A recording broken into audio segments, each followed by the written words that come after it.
Ibu bapak, saudara-saudari yang terkasih di dalam Tuhan, selamat sore. Shalom. Ibu bapak, saudara-saudari, serta anak-anak dan remaja semuanya. Mengapa saudara-saudari mayoritas berpakaian putih? Mengapa putih? Karena Kamis putih, ya tahu kita juga Kamis putih. Tapi mengapa umat juga ikut memakai pakaian putih? Putih simbol dari kebersihan. Putih berarti simbol dari kemurnian. Memang kita diingatkan kembali akan kemurnian. Dan di dalam gereja putih, seperti yang pakaian imamnya, melambangkan sukacita, melambangkan kegembiraan. Kita bersukacita dan bergembira karena Tuhan Yesus memberikan dirinya sebagai keselamatan bagi kita semua. Maka kita diingatkan supaya hidup kita pun, hati kita pun senantiasa murni, bersih, dan kita hidup dalam suasana yang membawa sukacita bagi satu sama lain. Saudara-saudariku yang terkasih di dalam Tuhan, suatu ketika ada seorang pemuda dan pemudi, mereka sedang teleponan, jadi sedang online mereka. Anak-anak muda, siapa yang sudah pacaran? Anak-anak muda, siapa yang anak-anak muda? Nggak tahu nih anak muda, orang tua saya nggak tahu. Pokoknya kalau mereka pacaran, anak-anak muda itu kan biasanya waduh mesra-mesraan, benar-benar mesra. Pokoknya segala macam omong kosong kadang-kadang muncul dalam percakapan itu. Dan kemudian muncullah percakapan, terjadilah percakapan dan si pemuda mulai melancarkan rayuan-rayuan mautnya. Panggilnya, sayangku, engkau tak usah meragukan cintaku. Wais, luar biasa kan? Coba pemudi dikatakan seperti itu oleh seorang pemuda. Wais, berbunga-bunga hatinya. Seperti itu, pasti berbunga-bunga. Apapun yang terjadi, aku tetap mencintaimu. Tak ada yang bisa menghalangi cintaku padamu. Itu yang dikatakan oleh si pemuda. Si pemudi menjawab, yang benar aja katanya seperti itu. Pemuda berkata, sungguh mati deh katanya. Dalamnya laut akan kuselami demi engkau. Wah, luar biasa kan. Si pemudi hanya berkata, Kemudian dia berkata lagi, lebarnya samudra akan kuarungi demi cintaku padamu. Katanya, kata si pemudi seperti itu. Jurang yang dalam pun akan aku turuni, akan aku jalani demi cintaku padamu. Apakah engkau tidak percaya? Lagi seperti itu. Pokoknya rayuan-rayuan maut terus muncul pokoknya. Gunung yang tinggi akan kudaki demi dan demi saja. Lalu kemudian si pemudi itu berkata, Bang katanya, terima kasih kamu sudah mencintai saya. Mau enggak sekarang datang ke rumah saya, anterin saya belanja, mau enggak? Si pemuda itu ngelihat, kayak barusan itu hujan kan sebentar. Aduh dek, maaf hujan. Mobil saya baru dicuci. Omong kosong, dasar NATO, no action, talk only. Omong doang, omon-omon. Ibu bapak, saudara-saudariku yang terkasih, kalau kita renung-renungkan, apakah kita sering omon-omon saja? Omong kosong, omong doang. Saya siap melakukan apapun demi Tuhan.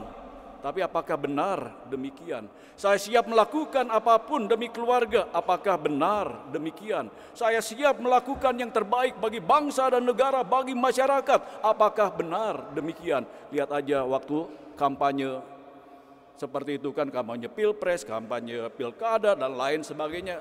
Banyak janji-janji yang dilontarkan, tapi kemudian kebanyakan adalah omong kosong. Hanya bicara NATO. Saudara-saudariku yang terkasih di dalam Tuhan, ketika pasangan suami istri menikah di gereja pun luar biasa kan ya. Menikah di gereja, ketika janji perkawinan malah ada yang nangis-nangisan segala. Saya mau terus aja.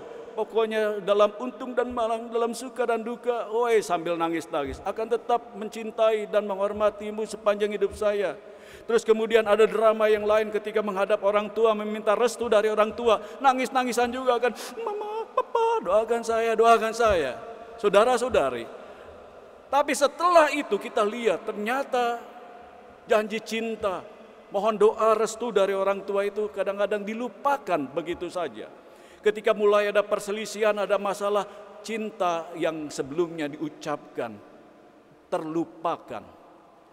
Ada banyak keluarga-keluarga yang mulai berantakan, lupa pada janji yang diucapkan, lupa pada cinta yang sudah dinyatakan.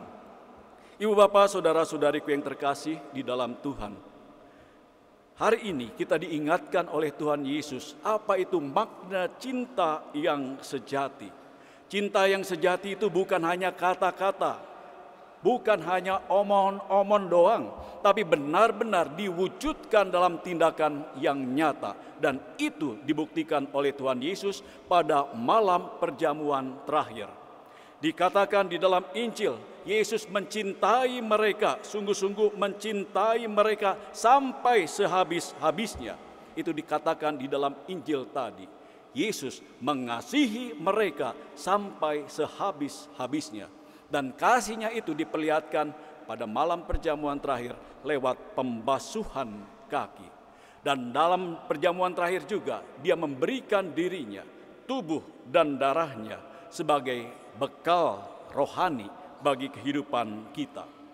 Dan sebelum Yesus membasuh kaki, kita mendengar dalam Injil tadi, dia menanggalkan jubahnya, dia menanggalkan atributnya, dia menanggalkan statusnya, dan mau menjadi seorang hamba.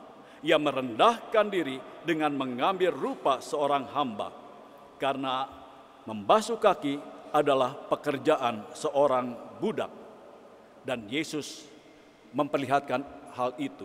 Dia memberikan dirinya bukan hanya dengan membasuh kaki, tapi kita kemudian tahu besok akan kita peringati, dia memberikan dirinya sendiri.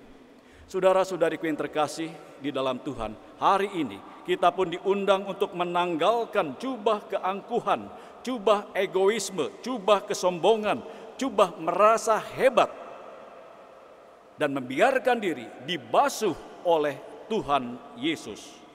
Ketika kita mau melayani, kita tanggalkan atribut-atribut kita, kita tanggalkan ego kita. Ketika kita mau mengasihi orang lain, mau mencintai keluarga kita, kita tanggalkan keangkuhan kita. Dan kemudian mau melayani. Orang yang melayani simbolnya apa? Simbolnya adalah membungkukkan badan dan mengulurkan tangan untuk membantu. Maka kita diundang untuk membungkukkan badan kita, untuk rendah hati dan mengulurkan tangan, mau melayani satu sama lain. Ibu bapak, saudara-saudariku yang terkasih di dalam Tuhan, maka mari kita saling mencintai dan melayani.